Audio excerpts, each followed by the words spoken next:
Hey guys, അപ്പോൾ ഇന്ന് ഞാൻ നിങ്ങൾക്ക് വേണ്ടി കൊണ്ടുവന്നിരിക്കുന്ന മൂവി 2013 ഒരു സ്പാനിഷ് സൈഫൈ സർവൈവൽ ത്രില്ലർ മൂവിയായിട്ട് പുറത്തിറങ്ങിയ ദി ലാസ്റ്റ് ഡേയ്സ് എന്ന് പറഞ്ഞൊരു മൂവിയാണ് നമ്മൾ ഇന്ന് എക്സ്പ്ലെയിൻ ചെയ്യാൻ പോകുന്നത്.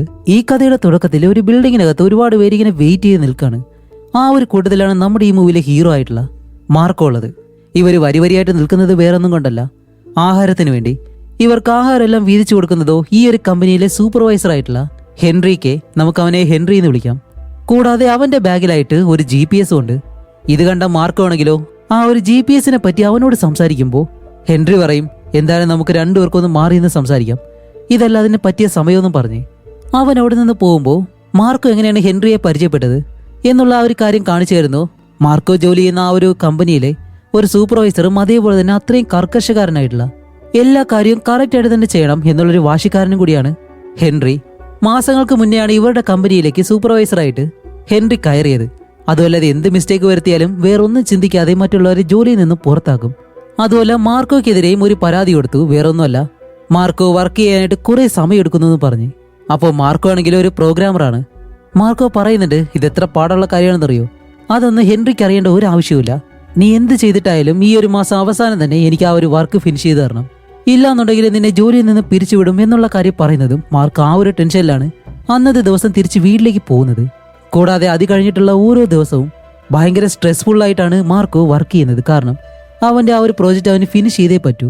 അപ്പോഴാണ് മാർക്കോയുടെ പാർട്ണറായിട്ടുള്ള ജൂലി അവനെ വിളിച്ചിട്ട്, ഇതുപോലെ വീട്ടിൽ ഞങ്ങൾ ഒരു ഡിന്നർ റെഡിയാക്കുന്നുണ്ട്, എന്നോടൊപ്പം തന്നെ എൻ്റെ ഫ്രണ്ട് ആൻഡ്രിയ ഉണ്ട്, നീ പെട്ടെന്ന് തന്നെ വീട്ടിലേക്ക് വരത്തില്ലേ എന്നിങ്ങനെ ചോദിക്കുമ്പോൾ മാർക്കോ പറയും, അതെ കുറച്ച് ലേറ്റ് ആവും, എന്നിരുന്നാലും നിങ്ങൾ കഴിച്ചിട്ട് കിടന്നു എന്ന് പറയുന്നതും ശരിയെന്ന് പറഞ്ഞിട്ട് അവൾ ഫോൺ കട്ട് ചെയ്ത്. ഇപ്പോൾ അത് കഴിഞ്ഞ് മാർക്കോ വർക്ക് കഴിഞ്ഞ് വീട്ടിലേക്ക് ചെല്ലുമ്പോൾ അവർ ഡിന്നറെല്ലാം കഴിച്ചു കഴിഞ്ഞു.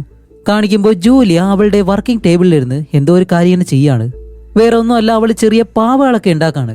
അതുമല്ല, ആ ഒരു പാവ ഉണ്ടാക്കി കഴിഞ്ഞതിന് ശേഷം അവൾ ചിന്തിക്കുന്നത് അവരുടെ ഫ്യൂച്ചറിനെ പറ്റിയാണ്.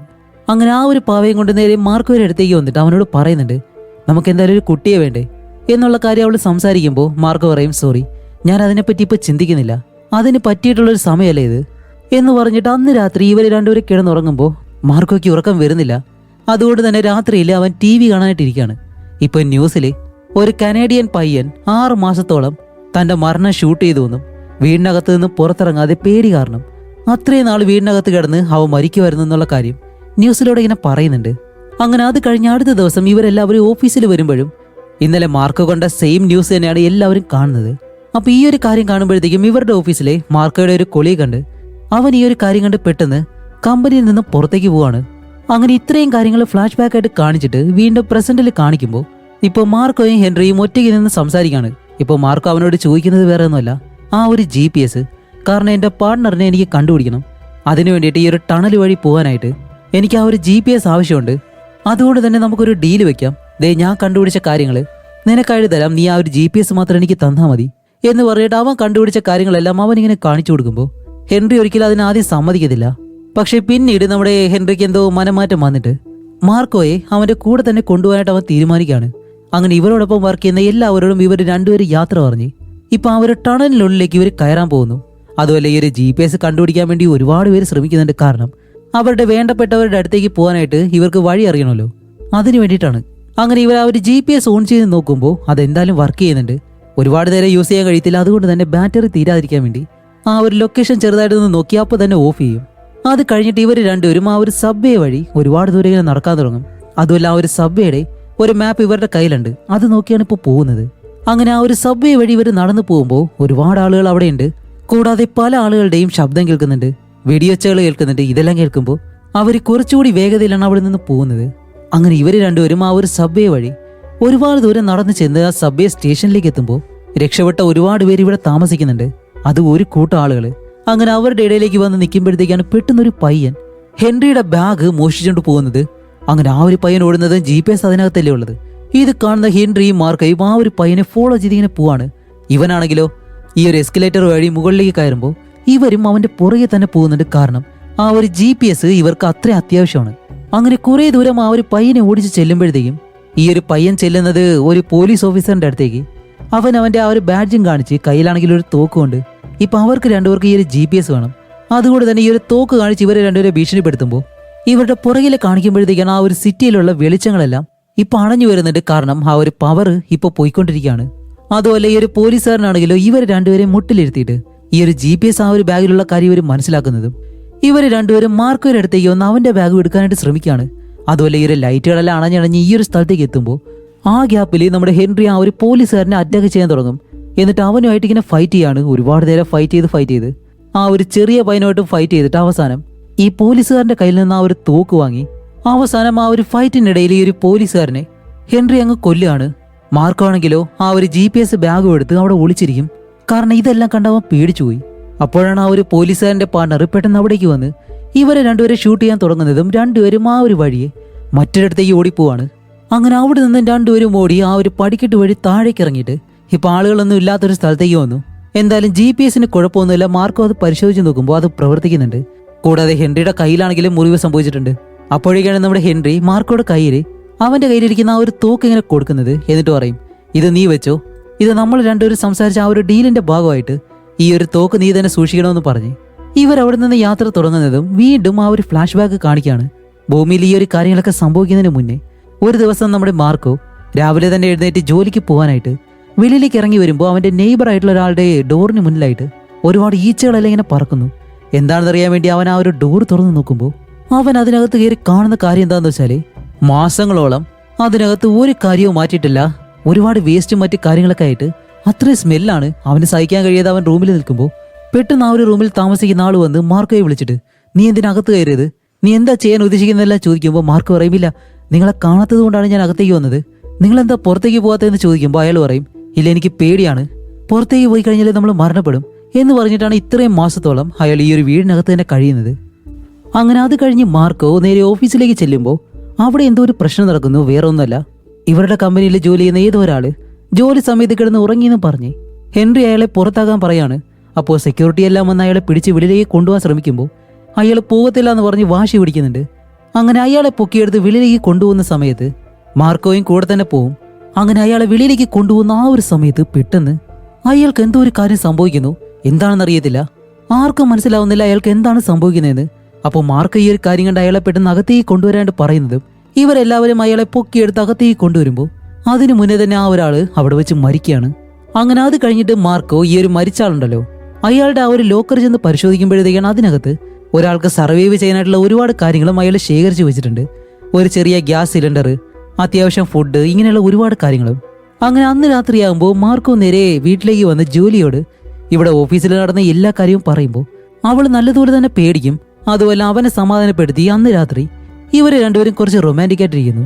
അങ്ങനെ അത് കഴിഞ്ഞിട്ട് വീണ്ടും ഇപ്പോൾ പ്രസന്റിൽ കാണിക്കുമ്പോൾ നമ്മുടെ മാർക്കോ പെട്ടെന്ന് കണ്ണുറന്ന് നോക്കുന്നതും ഹെൻറി അവിടെ കാണുന്നില്ല. ഷെടാ, ഇവൻ എന്നെ കളഞ്ഞിട്ട് പോയെന്നും പറഞ്ഞ് മാർക്കോ ഇങ്ങനെ ഓടി വന്ന് നോക്കുമ്പോഴത്തേക്കാണ് ഹെൻറി എവിടെയും പോയിട്ടില്ല. അവൻ ഇപ്പോൾ ഒരു പ്ലാസ്റ്റിക് ബാഗുമായിട്ട് അതിനകത്ത് ഈ ഒരു GPS വെച്ച് വരികയാണ്. കാരണം അത് നനയാതിരിക്കാൻ വേണ്ടി. ആദ്യം മാർക്കോ വിചാരിച്ച എന്താണ്, അവൻ ഇവനെ കളഞ്ഞിട്ട് പോയെന്നാണ്. പക്ഷെ എന്തായാലും അങ്ങനെ ഒരു കാര്യം ചെയ്തില്ല. അത് കഴിഞ്ഞ് രണ്ടുപേരും ആ ഒരു ടണൽ വഴി വീണ്ടും നടക്കാൻ തുടങ്ങുന്നു. ഇപ്പോഴും നമ്മുടെ മാർക്കോ കാത്തിരിക്കുന്നത് എന്താണെന്നറിയോ, ഹെൻറി ആരെയാണ് ഇത്രയും നിർബന്ധത്തോടെ ഇത്രയും റിസ്കുകളെല്ലാം സഹിച്ച് കാണാനായിട്ട് പോകുന്നത്. ആ ഒരാളെ കാണണം. പക്ഷെ ഇതുവരെ ഹെൻറി ആ ഒരാളെ പറ്റിയോ അവൻ എന്താണ് ചെയ്യാൻ പോകുന്നത് എന്നതിനെ പറ്റിയോ മാർക്കോയോട് പറഞ്ഞിട്ടില്ല. കൂടാതെ മാർക്കോയുടെ കയ്യിലാണെങ്കിലോ ഈ ഒരു ആപ്പിളിന് വേണ്ടിയിട്ടുള്ള വിത്തിരിപ്പുണ്ട്. അതെപ്പോഴും അവന്റെ കയ്യിൽ ഒരു കവറിലുണ്ടാവും. അങ്ങനെ അത് കഴിഞ്ഞിട്ട് രണ്ടുപേരും ഈ ഒരു GPS ഓണാക്കി ഇപ്പൊ അവിടെ നിന്നും ഇവർക്ക് പോകാനായിട്ടുള്ള ആ ഒരു വഴിയുണ്ടല്ലോ അതിപ്പോ കറക്റ്റായിട്ട് കണ്ടുപിടിക്കുന്നുണ്ട്. എന്നിട്ട് ആ ഒരു വഴിയെ ഇവർ ആ ഒരു ബിൽഡിങ്ങിനകത്തേക്ക് കയറും. സോറി, ആ ഒരു വഴിയെ കയറത്തില്ല, അവർക്ക് മുകളിലേക്കാണ് പോവേണ്ടത്. അങ്ങനെ പോകണമെന്നുണ്ടെങ്കിൽ ഈ ഒരു സ്ഥലം തകർക്കണം. അതിനുവേണ്ടി ഇവരെന്താ ചെയ്തെന്ന് വെച്ചാല് മാർക്കോയുടെ കയ്യിൽ ആ ഒരു സിലിണ്ടർ ഉണ്ടല്ലോ അത് ഈ ഒരു പൈപ്പിന്റെ മുകളിലായിട്ട് ഇങ്ങനെ കെട്ടിയിടും. എന്നിട്ട് ഹെൻറിയുടെ കയ്യിലുള്ള ആ ഒരു തോക്ക് ഉപയോഗിച്ച് ഇത് ഷൂട്ട് ചെയ്ത് തകർക്കുമ്പോൾ ഇത് കാരണം മുകളിലത്തെ ആ ഒരു ഭാഗം പൊട്ടണം. അങ്ങനെ ഇവർക്ക് മുകളിലേക്ക് പോകാനായിട്ടാണ് ഇവർ പ്ലാൻ ചെയ്തിട്ടുള്ളത്. അതുപോലെ തന്നെ ആ ഒരു സിലിണ്ടർ അവിടെ കെട്ടിത്തൂക്കി ഹെൻറി ഇപ്പോൾ ആ ഒരു തോക്ക് ഉപയോഗിച്ച് ഷൂട്ട് ചെയ്യുമ്പോൾ ആദ്യത്തെ ബുള്ളറ്റ് കൊള്ളത്തില്ല. കാരണം വേറെ ഒന്നല്ല, ഹെൻറിയുടെ കൈ മുറിഞ്ഞിരിക്കുകയാണ്. അങ്ങനെ തോക്ക് നേരെ മാർക്കോയുടെ കയ്യിൽ കൊടുത്തിട്ട് അവനോട് ഷൂട്ട് ചെയ്യാൻ പറയുമ്പോൾ അവൻ ആദ്യം ഷൂട്ട് ചെയ്യും. പക്ഷെ ആ ഒരു ബുള്ളറ്റ് കൊള്ളുന്നില്ല. രണ്ടാമത് അവൻ കറക്റ്റായിട്ട് ഷൂട്ട് ചെയ്യുന്നതും ഈ ഒരു സിലിണ്ടർ അങ്ങ് പൊട്ടിത്തെറിക്കും. കൂടാതെ ഇവർ നിൽക്കുന്ന ആ ഒരു ഭാഗം ഒരു ടണലായതുകൊണ്ട് തന്നെ അതിന്റെ ഫോഴ്സ് നല്ല രീതിയിൽ ഇവർ കേൾക്കുന്നതും രണ്ടുപേരും ബോധമില്ലാതെ താഴെ വീഴാണ്. കുറച്ച് കഴിഞ്ഞ് കണ്ണു തുറന്ന് നോക്കുമ്പോൾ ഈ സിലിണ്ടർ വെച്ച ആ ഒരു ഭാഗം ഉണ്ടല്ലോ അത് പൊട്ടിയിട്ടുണ്ട്. അതുകൊണ്ട് തന്നെ ആ ഒരു ഗ്യാപ്പ് വഴി ഇവർ രണ്ടുപേരും മുകളിലേക്ക് അങ്ങനെ കയറുകയാണ്. അങ്ങനെ രണ്ടുപേരും മുകളിലേക്ക് കയറി നോക്കുമ്പോൾ ആ ഒരു ബിൽഡിങ്ങിലും സർവൈവ് ചെയ്തിട്ടുള്ള മനുഷ്യര് അവിടെയും താമസിക്കുന്നുണ്ട്. ഇവരെ രണ്ടുപേരെയും കാണുമ്പോൾ അതിൽ പലരും പേടിച്ചു കൂടുകയാണ്. കാരണം ഇവരെ ഉപദ്രവിക്കാൻ വരുന്നെന്നുള്ള രീതിയിൽ. അതുപോലെ ഇപ്പോൾ ഇവർ നിൽക്കുന്ന ആ ഒരു അപ്പാർട്ട്മെന്റ് നമ്മുടെ മാർക്കോ താമസിച്ച ആ ഒരു സ്ഥലമാണ്. അങ്ങനെ മാർക്കോയുടെ റൂമിനടുത്തേക്ക് വന്ന് നോക്കുമ്പോൾ അതിന്റെ ഡോർ ആരോ തകർത്തിട്ടുണ്ട്. അതേപോലെ തന്നെ അകത്ത് നിന്ന് ആരോ നോക്കുന്നത് പോലെ. അങ്ങനെ മാർക്കോയ്ക്ക് നല്ല ദേഷ്യം വന്നിങ്ങനെ നിൽക്കുമ്പോഴത്തേക്കാണ് പെട്ടെന്ന് അതിനകത്ത് നിന്നും ആരോ ഒരാൾ ഈ ഒരു ഡോർ അടയ്ക്കാൻ ശ്രമിക്കുന്നു. മാർക്കോ ഉള്ളിലേക്ക് കയറാൻ ശ്രമിക്കുമ്പോൾ അയാൾ സമ്മതിക്കുന്നില്ല. അവസാനം മാർക്കോ എന്താ ചെയ്യുന്നത് വെച്ചാൽ അയാളുടെ മുഖത്ത് പിടിച്ച് ഇങ്ങനെ അള്ളിക്കൊടുക്കുന്നതും. വേറെ വഴിയില്ലാതെ അയാൾ ഡോർ തുറന്ന് അകത്തേക്ക് ഇവർ രണ്ടുപേരും കയറുമ്പോഴത്തേക്കാണ് അയാൾ ഒരു ആയുധവും വെച്ചിങ്ങനെ നിൽക്കുന്നു. എന്താണെന്ന് കാണിക്കുമ്പോൾ അയാളോടൊപ്പം അയാളുടെ ഭാര്യയും മകളും ഉണ്ട്. അവരെ പ്രൊട്ടക്ട് ചെയ്യാൻ വേണ്ടിയിട്ടാണ് ആ ഒരാളിങ്ങനെ നിൽക്കുന്നത്. പക്ഷെ ഇത് മാർക്കോയുടെ വീടാണെന്ന് അയാൾക്ക് ഒരിക്കലും അറിയത്തില്ല. അപ്പോഴേക്കും നമ്മുടെ ഹെൻറി അവന്റെ തോക്കെടുത്ത് കാണിക്കുമ്പോൾ ഇയാൾ നല്ലതുപോലെ തന്നെ പേടിച്ചങ്ങനെ നിൽക്കാണ്. അപ്പോഴേക്കാണ് മാർക്കോ അവന്റെ കയ്യിലുള്ള ആ ഒരു ഫോട്ടോ എടുത്ത് കാണിച്ചിട്ട് ഇവരോട് ചോദിക്കുന്നത്.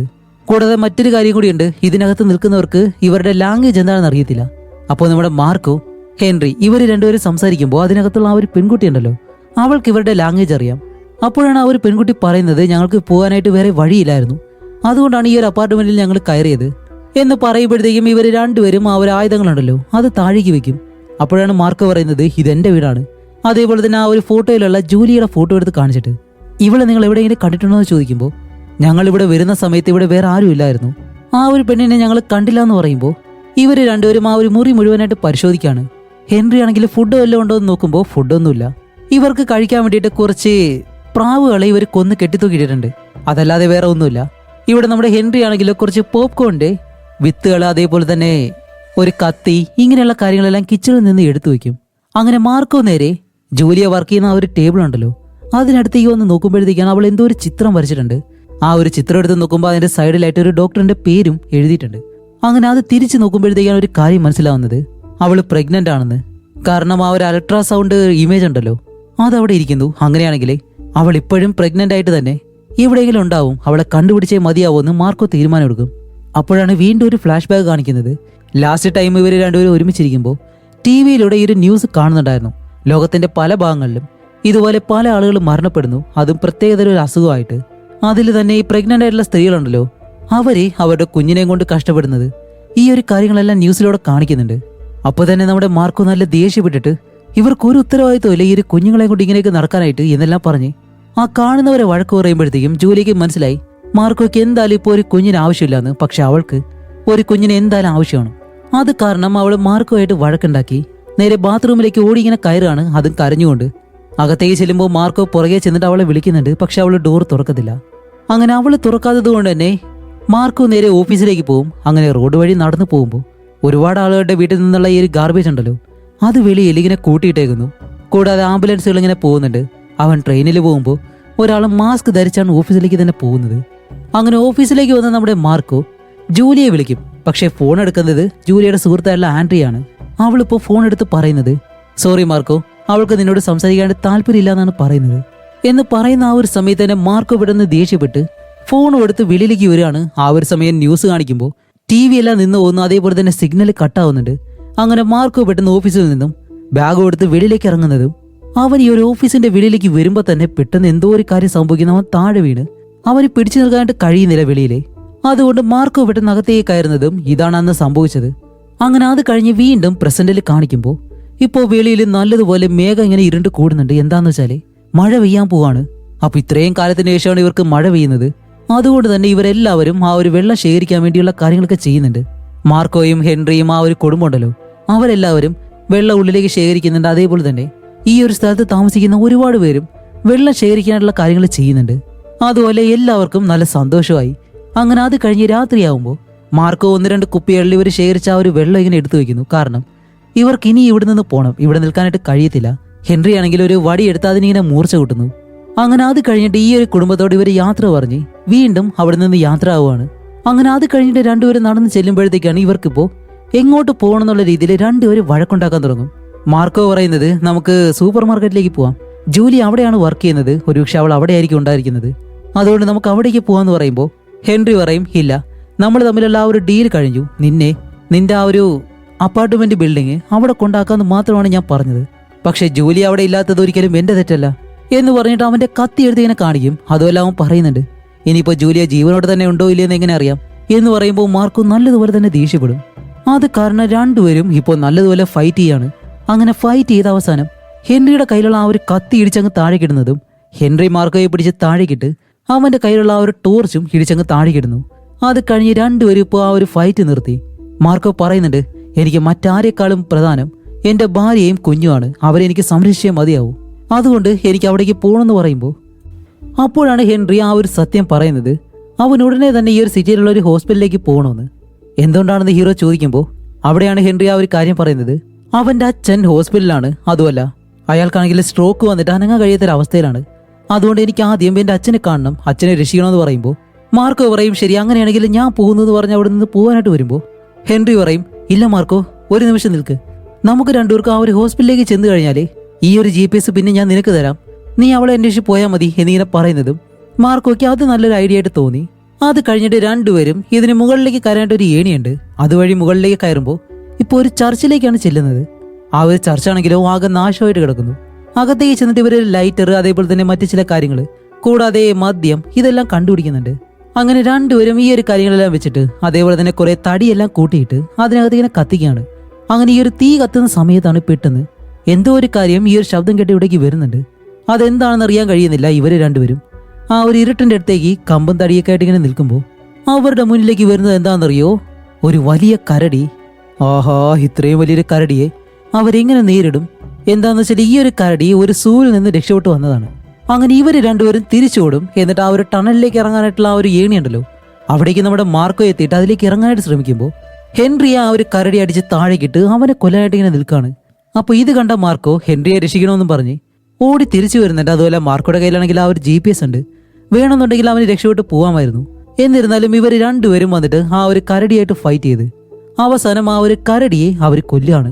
അത് കഴിഞ്ഞിട്ട് ആ ഒരു കരടിയുടെ മാംസം ഉണ്ടല്ലോ, അത് കട്ട് ചെയ്ത് അത് നല്ലതുപോലെ വേവിച്ച് ഇവർ കഴിക്കാൻ തുടങ്ങും.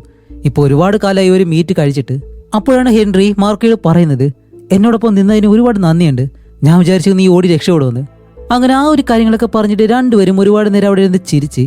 ഇപ്പോൾ ഹെൻറി പറയും, എന്റെ അച്ഛനെ രക്ഷിക്കാൻ ഞാൻ ചെന്നില്ല എന്നുണ്ടെങ്കിൽ വേറെ ആരും അച്ഛന്റെ അടുത്തേക്ക് പോലും പോകത്തില്ല. അതേസമയം തന്നെ മാർക്കോയും പറയുന്നുണ്ട്, ജൂലിയയ്ക്ക് സത്യത്തിലെ കുട്ടികൾ വേണമെന്നായിരുന്നു ആഗ്രഹം, പക്ഷെ ഞാൻ ഒരിക്കലും അതിന് സമ്മതിച്ചില്ല. അതുകൊണ്ട് തന്നെ അവൾ ആ ഒരു കുട്ടിയെ വളർത്താനായിട്ട് എന്തുകൊണ്ടെങ്കിലും ചെയ്യും, അതുകൊണ്ട് എനിക്ക് അവളെ രക്ഷിച്ചേ മതിയാവൂ. അങ്ങനെ അത് കഴിഞ്ഞിട്ട് ഇവർ രണ്ടുപേരും തീയെല്ലാം വെച്ചിട്ട് ഈ ഒരു ടണൽ വഴി വീണ്ടും നടക്കാൻ തുടങ്ങാണ്, അതും ഈ ഒരു ആശുപത്രിയുടെ അടുത്തേക്ക്. അങ്ങനെ നടന്നു വരുമ്പോഴത്തേക്കാണ് അത്യാവശ്യം പ്രായമുള്ള രണ്ടുപേർ അതിലേ നടന്നു വരുന്നത്. അതിലൊരാൾക്കാണെങ്കിൽ പരിക്കം പറ്റിയിട്ടുണ്ട്. അപ്പൊ ഇവരോട് ചോദിക്കും, നിങ്ങൾ എങ്ങോട്ടാ പോകുന്നതെന്ന് ചോദിക്കുമ്പോൾ ഇവിടെ ഹോസ്പിറ്റലിലേക്കാണ് പോകുന്നതെന്ന് പറയുന്നതും അവർ രണ്ടുപേരും പറയും, അവിടേക്ക് പോയിട്ട് ഒരു കാര്യമില്ല, കാരണം ആ ഒരു ഹോസ്പിറ്റലിൽ തീ പിടിച്ച് നശിച്ചുപോയി, അതുപോലെ നിന്റെ അച്ഛൻ അവിടെ ഉണ്ടെന്നല്ലേ പറഞ്ഞേ, അങ്ങനെയാണെങ്കിൽ അദ്ദേഹവും മരിച്ചു കാണുമെന്ന് പറയുന്നതും ഇത് കേട്ട ഹെൻറിക്ക് സഹിക്കാൻ കഴിയുന്നില്ല. അവൻ പെട്ടെന്ന് അടുത്തുള്ള വലിയൊരു ബിൽഡിംഗ് ഉണ്ട്, അതിന് മുകളിലേക്ക് ഇങ്ങനെ ഓടിക്കയറുകയാണ്. അങ്ങനെ ഓടി ഓടി ആ ഒരു ബിൽഡിങ്ങിന് മുകളിലേക്ക് ചെല്ലുമ്പോഴത്തേക്കും മാർക്കോയും പുറകെ തന്നെയുണ്ട്. ചെന്ന് നോക്കുമ്പോൾ എന്താണെന്ന് വെച്ചാൽ അവർ പറഞ്ഞത് സത്യം തന്നെയാണ്, ആ ഒരു ആശുപത്രി പൂർണ്ണമായിട്ടും കത്തി നശിച്ചു. അങ്ങനെയാണെങ്കിൽ ഹെൻറിയുടെ അച്ഛനും അതിനകത്ത് വെച്ച് മരിക്കുകയാണ്. ഇപ്പൊ തന്റെ അച്ഛനും കൂടി മരിച്ചതുകൊണ്ട് ഹെൻറി എന്താ ചെയ്യുന്ന വെച്ചാല് ആ ഒരു ജനാല ഒരു കസേര ഉപയോഗിച്ച് തകർത്തിട്ട് അതിൽ നിന്ന് താഴേക്ക് ചടാനായിട്ട് നിൽക്കുമ്പോൾ നമ്മുടെ മാർക്കോ പുറകിലൂടെ വന്ന് ഹെൻറി അങ്ങ് രക്ഷിക്കും. എന്നിട്ട് മാർക്കോ പറയും, ഹെൻറി എനിക്ക് നിന്റെ ആവശ്യമുണ്ട് എന്ന് പറയുമ്പോഴത്തേക്കും ഹെൻറി പറയും, ഓക്കെ, അങ്ങനെയാണെങ്കിൽ നിന്റെ കുട്ടിക്ക് വേണ്ടി, അവളുടെ ഫ്യൂച്ചറിന് വേണ്ടി ദേ ഈ ഒരു വിത്തുകളെല്ലാം നിങ്ങളുടെ കയ്യിൽ ഇരിക്കട്ടെ എന്ന് പറഞ്ഞ് അവന്റെ കയ്യിലുള്ള ആപ്പിളിന്റെ വിത്ത്, അതേപോലെ തന്നെ കുറെ വിത്തുകളുണ്ട്, അതെല്ലാം ഇവന്റെ കയ്യിൽ കൊടുത്തിട്ട് മാർക്കോയെ അവിടെ നിന്ന് പറഞ്ഞു വിടുകയാണ്. അങ്ങനെ മാർക്കോ ഒറ്റയ്ക്ക് അവിടെ നിന്ന് നടന്നു പോകുന്നത് അടുത്തുള്ളൊരു വലിയ മാളിലേക്ക്. അങ്ങനെ ആ ഒരു മാളിലൂടെ കുറെ ദൂരം നടന്നു പോകുമ്പോൾ ഇവനെ ഫോളോ ചെയ്ത് ഒന്ന് രണ്ട് പേര് പുറകിൽ നിൽപ്പുണ്ട്, പക്ഷെ അതൊന്നും അവൻ ശ്രദ്ധിക്കുന്നില്ല. അങ്ങനെ നടന്ന ആ ഒരു സൂപ്പർ മാർക്കറ്റ് ഉണ്ട്. അങ്ങനെ അവിടെ നിന്ന് മാർക്ക് നേരെ പോകുന്നത് ജൂലിയുടെ ഒരു സ്റ്റോർ ഉണ്ട്, അവിടേക്കാണ്. അവിടേക്ക് ചെന്ന് നോക്കുമ്പോൾ അവിടെ ആരെയും കാണുന്നില്ല. പകരം ആൻഡ്രിയ എന്ന് പറഞ്ഞ ജൂലിയുടെ കൂട്ടുകാരി ഉണ്ടല്ലോ, അവളുടെ അമ്മ അവിടെ മരണപ്പെട്ട് കിടക്കുന്നതാണ് കാണുന്നത്. അങ്ങനെ അവിടെ ചെന്നിട്ട് എന്തെങ്കിലും ക്ലൂ ജൂലിയെ വിട്ടിട്ട് പോയിട്ടുണ്ടോ ഇല്ലേന്ന് അറിയാൻ വേണ്ടി അവിടെയുള്ള പേപ്പറും മറ്റു കാര്യങ്ങളെല്ലാം അവനിങ്ങനെ എടുത്തു നോക്കുന്നുണ്ട്. പക്ഷെ ഒരു ക്ലൂ അവന് കിട്ടുന്നില്ല. അതുകൊണ്ട് തന്നെ അവന് നല്ല ദേഷ്യമായിട്ട് അവിടെയുള്ള കാര്യങ്ങളെല്ലാം എടുത്തെറിഞ്ഞ് അവിടെ അടുത്തൊരു കണ്ണാടിയുണ്ട്, അതിങ്ങനെ കൈകൊണ്ട് തുടയ്ക്കുമ്പോഴത്തേക്കാണ് അതിനകത്തൊരു കാര്യം എഴുതിയിരിക്കുന്നത്. വേറെ ഒന്നുമല്ല, ഇത് ആൻഡ്രിയയുടെ അമ്മയാണ് അതിൽ ആ ഒരു മെസ്സേജ് പോലെ എഴുതിയിട്ടിട്ടുള്ളത്. ആൻഡ്രിയയും ജൂലിയയും അടുത്തുള്ള ഒരു സൂപ്പർ മാർക്കറ്റിൽ പെട്ടുപോയി എന്നുള്ള കാര്യമാണ്.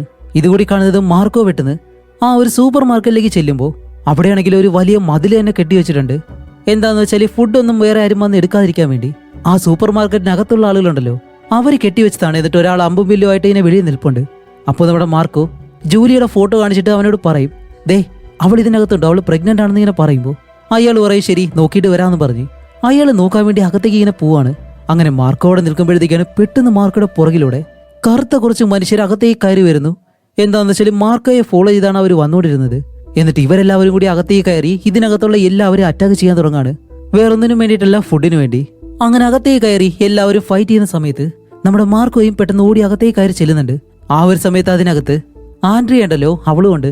അങ്ങനെ ആൻഡ്രിയെ കാണുമ്പോൾ അല്ല ജൂലിയ നിന്നോടൊപ്പം ഇല്ലേ എന്ന് ചോദിക്കുമ്പോൾ ഇല്ല, അവസാനമായിട്ട് ഞാൻ അവളെ കാണുമ്പോൾ അവളൊരു മെഡിക്കൽ അപ്പോയിന്റ്മെന്റിന് വേണ്ടിയിട്ട് ഒരു സ്ഥലത്തേക്ക് പോയെന്നാണ് എന്നോട് പറഞ്ഞത്. അങ്ങനെ ഈ ഒരു കാര്യം പറയുന്നതും അതിലൊരാൾ ഇവരെ അറ്റാക്ക് ചെയ്യാൻ വരുമ്പോൾ മാർക്കോ അവനെ ചവിടി ദൂരെ കളഞ്ഞിട്ട് രണ്ടുപേരും അവിടെ നിന്ന് ഇങ്ങനെ ഓടിപ്പോവാണ്. ഓടിപ്പോകുന്ന സമയം പെട്ടെന്ന് വലിയൊരു തടിയിലെ തീ പിടിച്ച് ഇവരുടെ മുന്നിലേക്ക് വന്ന് വീഴുമ്പോൾ രണ്ടുപേരും രണ്ട് വശങ്ങളിലേക്കായി പോവും. അതും കൂടാതെ ആൻഡ്രിയ ആണെങ്കിലോ ആ ഒരു തീയുടെ ഇപ്പുറത്തായതുകൊണ്ട് തന്നെ അവളെ രക്ഷപ്പെടാൻ വേണ്ടി അടുത്തുള്ള ആ ഒരു ഡോർ തുറക്കുമ്പോൾ അവളിപ്പോൾ ഈ ഒരു ബിൽഡിങ്ങിന് വെളിയിലാണ്. വെളിയിൽ വന്നു കഴിഞ്ഞാൽ എന്താണ്, അധിക നേരം അവൾക്ക് നിൽക്കാൻ കഴിയത്തില്ല. അങ്ങനെ അവളുടെ ദേഹം പതിയെ പതിയെ മരിക്കാൻ തുടങ്ങുന്നതും മാർക്കോ പറയുന്നുണ്ട്, ഹേ ആൻഡ്രിയ ഇപ്പുറത്തേക്ക് വാന്ന് ഇങ്ങനെ പറയുമ്പോൾ അവൾ അവനെ തന്നെ ഇങ്ങനെ നോക്കി നിൽക്കാണ്. പെട്ടെന്ന് അവളുടെ മുകളിലുള്ള ആ ഒരു ബിൽഡിംഗ് ഭാഗം അതെല്ലാം കൂടി ഇടിഞ്ഞ് അവളുടെ മുകളിലേക്ക് വന്ന് വീഴുന്നതും ആൻഡ്രിയ അവിടെ വെച്ച് തന്നെ മരിക്കുകയും ചെയ്യുന്നു. ഇനിയിപ്പോൾ അധിക നേരം എന്തായാലും നമ്മുടെ മാർക്കോയ്ക്ക് അവിടെ നിൽക്കാനായിട്ട് കഴിയത്തില്ല. അങ്ങനെ മാർക്കോ തിരിച്ചു പോകുമ്പോഴത്തേക്കാണ് ഇവിടെ അറ്റാക്ക് ചെയ്യാമെന്ന കുറച്ച് ആളുകളുണ്ടല്ലോ, അതിലൊരു പയ്യൻ പെട്ടെന്ന് വന്ന് മാർക്കോയെ അറ്റാക്ക് ചെയ്യാൻ തുടങ്ങും. അവനാണെങ്കിൽ ഈ ഒരു ഭ്രാന്ത് പിടിച്ചതുപോലെ നല്ല പേടിയില് മാർക്കോയെ കൊല്ലാനായിട്ട് ശ്രമിക്കുകയാണ്. അങ്ങനെ കൊല്ലുമെന്നുള്ളൊരു അവസ്ഥയാകുമ്പോഴത്തേക്കും പെട്ടെന്ന് നമ്മുടെ ഹെൻറി ആ ഒരു പയ്യനെ എടുത്തൊരു ഒറ്റ ഏറ് എന്നിട്ട് പറയും, നിന്നെ സഹായിച്ചില്ലെങ്കിൽ പിന്നെ ഞാൻ വേറെ ആരെ സഹായിക്കാനായിട്ടാ എന്ന് പറഞ്ഞ് മാർക്കോയെ വിളിച്ച് എഴുന്നേൽപ്പിക്കുന്നതും ഈ ഒരു പയ്യൻ പുറകിലൂടെ വന്ന് ഹെൻറിയെ ഒരു ഒറ്റ കുത്ത്. അങ്ങനെ ഹെൻറി ആ ഒരു പയ്യനെ താഴേക്ക് ഇടിച്ചിട്ടിട്ട് അവന്റെ കയ്യിൽ മൂർച്ചയുള്ള ആ ഒരു കമ്പുണ്ടല്ലോ അത് വെച്ച് അവനെ കൊല്ലാനായിട്ട് ശ്രമിക്കുന്നുണ്ടെങ്കിലും ഇവനൊരു പയ്യനായതുകൊണ്ട് തന്നെ ഒന്നും ചെയ്യുന്നില്ല, അവനെ വെറുതെ പറഞ്ഞു വിടും. അങ്ങനെ അത് കഴിഞ്ഞിട്ട് രണ്ടുപേരും അവിടെ നിന്ന് നേരെ ഈ ഒരു ബിൽഡിങ്ങിൽ നിന്നും അടുത്തൊരു മാളുണ്ട് അതിന് മുകളിലേക്ക് കയറണമെന്ന് പറയും. കാരണം ഈ ഒരു ബിൽഡിംഗ് ഉടനെ തന്നെ തകർന്ന് വീഴാൻ പോവാണ്. അങ്ങനെ അത് കഴിഞ്ഞിട്ട് ഇവർ രണ്ടുപേരും അവിടെ നിന്ന് നടന്ന് കുറേ ദൂരം വന്ന് ഇപ്പൊ അവസാനം ഒരു മൂവി തിയേറ്ററിലേക്കാണ് കയറുന്നത്. പക്ഷെ അതിനകത്ത് ഒരൊറ്റ മനുഷ്യൻ പോലും ഇല്ല. അത് കഴിഞ്ഞ് ആ ഒരു ബിൽഡിങ്ങിന്റെ മുകളിലേക്ക് കയറുമ്പോൾ ജൂലിയെ പോയിട്ടുള്ള ആ ഒരു മെഡിക്കൽ ഓഫീസ് ഉണ്ട്, അതിന്റെ ഇപ്പുറത്തെ ബിൽഡിങ്ങിലാണ് ഇവരിപ്പോൾ നിൽക്കുന്നത്. എന്നിട്ട് ആ ഒരു ബിൽഡിങ്ങിൽ ജൂലി എവിടെയെങ്കിലും ഉണ്ടോ ഇല്ലയെന്ന് അവൻ ഓരോ റൂമുകളിലായിട്ട് ഇങ്ങനെ നോക്കും. അങ്ങനെ നോക്കി നോക്കി അവസാനം, കാരണം അവന് പെട്ടെന്നപ്പുറത്തേക്ക് പോകാനായിട്ട് കഴിയത്തില്ല. എന്താന്ന് വെച്ചാൽ ആ ഒരു ബിൽഡിങ്ങിലേക്ക് പോയിട്ട് ഒരു പാസേജോ വേറെ വഴിയോ ഒന്നുമില്ല. അങ്ങനെ ഓരോ പടിക്കെട്ടുകൾ വഴി അവൻ മുകളിലേക്ക് കയറി കയറി ജൂലി എവിടെയുണ്ടെന്ന് നോക്കുമ്പോൾ അവസാനം അവളെ അവൻ കണ്ടുപിടിക്കുന്നു. പക്ഷെ അവൾ ഒരിക്കലും അവനെ കണ്ടില്ല. അങ്ങനെ മാർക്കോ അവിടെ കിടന്ന് അലറി വിളിക്കാൻ തുടങ്ങും. അവളാണെങ്കിൽ ഇപ്പോഴും ആ ഒരു ശബ്ദം കേട്ടിട്ടില്ല. കുറേ നേരം അവിടെ നിന്ന് തട്ടി തട്ടി അവസാനം ജൂലിയെ തിരിഞ്ഞു നോക്കുമ്പോൾ ഇവർ രണ്ടുപേരും പരസ്പരം കാണുകയും കൂടി ചെയ്തു. അങ്ങനെ രണ്ടുപേരും പരസ്പരം കണ്ടതുകൊണ്ട് തന്നെ അത്രയും സന്തോഷത്തിൽ കരയാണ്. അത് കഴിഞ്ഞ് മാർക്കോ ഈ ഒരു കാര്യം ഹെൻറിയോട് പറയണമല്ലോ, അതുകൊണ്ട് തന്നെ താഴേക്ക് ഇറങ്ങി വരുമ്പോൾ ഹെൻറിക്ക് നേരത്തെ ആ ഒരു കുത്തു കൊണ്ടതുകൊണ്ട് അവൻ അവിടെ തന്നെ ഇരിക്കുന്നു, മരിക്കാറായി. അപ്പോൾ മാർക്കോ പറയും, ശരി ഞാൻ പോയിട്ട് ബാൻഡേജോ എന്തെങ്കിലും എടുത്തിട്ട് വരാം, നീ ഇവിടെ തന്നെ ഇരിക്കാൻ പറയുമ്പോൾ ഹെൻറി പറയും, ഇല്ല അതിന്റെ ആവശ്യമില്ല, കാരണം എന്റെ സമയമായി, അതുകൊണ്ട് ഞാൻ എന്തായാലും പോണം. എന്റെ അവസാനത്തെ ആഗ്രഹം എന്താണെന്നറിയോ, നീ എന്റെ അവസാനത്തെ ആഗ്രഹം എന്താണെന്നറിയോ, നീ ഇനി കരയരുത്, നിന്റെ ഫാമിലിക്ക് വേണ്ടി നീ ആ ഒരു റോഡ് കഴിഞ്ഞ് അപ്പുറത്തേക്ക് പോയേ മതിയാവൂ എന്ന് പറഞ്ഞ് ഹെൻറി അവിടെ വെച്ച് മരിക്കുകയാണ്. അങ്ങനെ മാർക്കോ അവന്റെ മുന്നിൽ കുറെ നേരം ഇരുന്ന് ഇങ്ങനെ കരഞ്ഞിട്ട് അവൻ പറഞ്ഞതുപോലെ തന്നെ ആ ഒരു കാര്യം ചെയ്യാൻ വേണ്ടി മാർക്കോ ഇപ്പോ ആ ഒരു ബിൽഡിങ്ങിന്റെ ഡോർ തുറക്കുന്നതും ജൂലിയ അവൾ നിൽക്കുന്ന ആ ഒരു ബിൽഡിങ്ങിന്റെ അടുത്ത് വന്ന് ആ ഡോർ തുറന്നിങ്ങനെ നിൽക്കാണ്. ഇപ്പോ രണ്ടുപേർക്കും വെളിയിലേക്ക് ഇറങ്ങാൻ കഴിയാത്തൊരവസ്ഥയാണ്. എന്നിരുന്നാലും അവളുടെ അടുത്തേക്ക് പോയേ മതിയാവൂ അവന്റെ കുഞ്ഞിന് വേണ്ടി. അതുകൊണ്ട് മാർക്കോ രണ്ട് കൽപ്പിച്ച് വെളിയിലേക്ക് ഇറങ്ങുമ്പോഴത്തേക്കും അവന് കഴിയുന്നില്ല, കാരണം അവൻ പതിയെ പതിയെ മരിക്കാൻ തുടങ്ങുന്നു. അതുമല്ല അവൻ മുന്നിൽ കാണുന്നത്, അതുമല്ല അവന്റെ കണ്ണിൽ വെളിച്ചം കയറി അവൻ ഇപ്പൊ കാണുന്നത് ജൂലിയെ മാത്രമാണ്. അങ്ങനെ ഓരോ കാര്യങ്ങൾ ആലോചിച്ച് അവൻ പതിയെ പതിയെ മുന്നിലേക്ക് നടന്ന് താഴേക്ക് വന്ന് വീഴുന്നുണ്ട്. എന്നിരുന്നാലും ഇഴഞ്ഞിഴഞ്ഞ അവസാനം അവൻ ഇപ്പൊ കണ്ണു തുറക്കുമ്പോൾ ജൂലിയെ അടുത്തുണ്ട്. എന്താന്ന് വെച്ചാൽ അവൻ അവളുടെ അടുത്തേക്ക് എത്തി. അങ്ങനെ അത് കഴിഞ്ഞ് കാണിക്കുമ്പോൾ ഇവര് രണ്ടുപേരും ആ ഒരു ബിൽഡിങ്ങിൽ ഇവര് രണ്ടുപേരും മാത്രമേ ഉള്ളൂ. അവിടെ അവർ പുതിയൊരു ജീവിതം ജീവിക്കുകയാണ്, കാരണം വേറെ ആർക്കും ഇവിടേക്ക് ഇനി വരാൻ കഴിയത്തില്ല. അങ്ങനെ അത് കഴിഞ്ഞ് ഇവര് രണ്ടുപേരും പുതിയൊരു ജീവിതം അവിടെ ജീവിക്കാൻ തുടങ്ങി. മഴ പെയ്യുന്നുണ്ട്, ആ ഒരു വെള്ളം ശേഖരിച്ച് ഇവർ കൊണ്ടുവന്ന ആ ഒരു വിത്തുകളുണ്ടല്ലോ അതെല്ലാം അവിടെ മുളപ്പിച്ച് കൃഷിയും കാര്യങ്ങളൊക്കെ ചെയ്ത് അത് വെച്ച് തന്നെ ഇവർ ജീവിക്കുന്നു. അതേപോലെ തന്നെ ഇവരുടെ കുഞ്ഞ് ജനിക്കുന്നുണ്ട്. അങ്ങനെ ആ ഒരു കുഞ്ഞിനെ ഇവർ നല്ലതുപോലെ തന്നെ വളർത്തുന്നു. അങ്ങനെ ഇരിക്കുന്ന ഒരു ദിവസമാണ് ഈ ഒരു കുഞ്ഞ് ഈ ബിൽഡിങ്ങിൽ നിന്നും പതിയെ വെളിയിലേക്ക് ഇറങ്ങിങ്ങനെ പോകുന്നു. ഇവര് രണ്ടുപേരും പേടിച്ചിട്ട് പുറകിലേക്ക് നിൽക്കുമ്പോൾ സത്യത്തിൽ ആ ഒരു കുഞ്ഞിന് ഒരു കുഴപ്പമില്ല. എന്താന്ന് വെച്ചാല് ഈ ഒരു കാലാവസ്ഥയിൽ ജനിച്ചത് കൊണ്ട് തന്നെ ഈ ഒരു കുട്ടിക്ക് വെളിയിൽ നല്ലതുപോലെ തന്നെ ജീവിക്കാൻ കഴിയും. അങ്ങനെ ഒരുപാട് വർഷങ്ങൾക്ക് ശേഷം കാണിക്കുമ്പോൾ ഇതുപോലെ തന്നെ ഒരുപാട് കുട്ടികളും ഇപ്പോ നടന്നിങ്ങനെ വരുന്നുണ്ട് ഗ്രൂപ്പായിട്ട്. കാരണം വേറെ ഒന്നല്ല, ഇവർക്കെല്ലാവർക്കും ഈ ഒരു അസുഖത്തെ പാനിക് എന്നാണ് വിളിക്കുന്നത്. അങ്ങനെയുള്ള ഈ ഒരു ലോകത്ത് പുതുതായിട്ട് ജനിക്കുന്ന ഈ ഒരു കുട്ടികൾക്ക് മാത്രം ആ ഒരു പേടി ഒരിക്കലും ഉണ്ടാവത്തില്ല. അതുകൊണ്ട് തന്നെ അവർക്ക് പുറത്ത് സാധാരണ ജീവിതം ജീവിക്കാൻ കഴിയും. ഇപ്പൊ ഇവരെല്ലാവരും കൂട്ടമായിട്ട് മറ്റൊരു സ്ഥലത്തേക്ക് ഇങ്ങനെ പോയിക്കൊണ്ടിരിക്കുകയാണ്. അതുകൊണ്ട് തന്നെ മാർക്കോ ജൂലിയ ഇവരുടെ മകനെയും ആ ഒരു കുട്ടികളോടൊപ്പം പറഞ്ഞു വിടുന്നു. കാരണം ഇവരോടൊപ്പം ഇങ്ങനെ ഒരു ജീവിതമല്ല ഇവിടെ ജീവിക്കേണ്ടത്. അതുകൊണ്ട് ആ ഒരു കുട്ടികളോടൊപ്പം അവനെയും പറഞ്ഞു വിടുന്നതും അവരെല്ലാവരും ഇവിടെ നിന്ന് പോയിട്ട് പുതിയൊരു തലമുറയെ അവർ സൃഷ്ടിക്കും എന്നുള്ള കാര്യം ഇവർക്ക് അറിയാം. അങ്ങനെ അവരെല്ലാവരും അവിടെ നിന്ന് പോകുന്നതും ജൂലിയയും മാർക്കോയും വീണ്ടും ഇവിടെ തന്നെ ജീവിക്കുന്നു. അതോടെ ഈ ഒരു മൂവിയും ഇവിടെ വെച്ച് അവസാനിക്കുകയാണ്. അപ്പൊ എങ്ങനെയുണ്ടായിരുന്നു ഈ ഒരു സർവൈവൽ ത്രില്ലർ? നിങ്ങളുടെ അഭിപ്രായം എന്തായാലും തീർച്ചയായിട്ടും കമന്റ് ചെയ്യുക. അടുത്ത ഒരു നല്ല മൂവിയായിട്ട് ഉടനെ തന്നെ വരാം. അതുവരെയും ബൈ.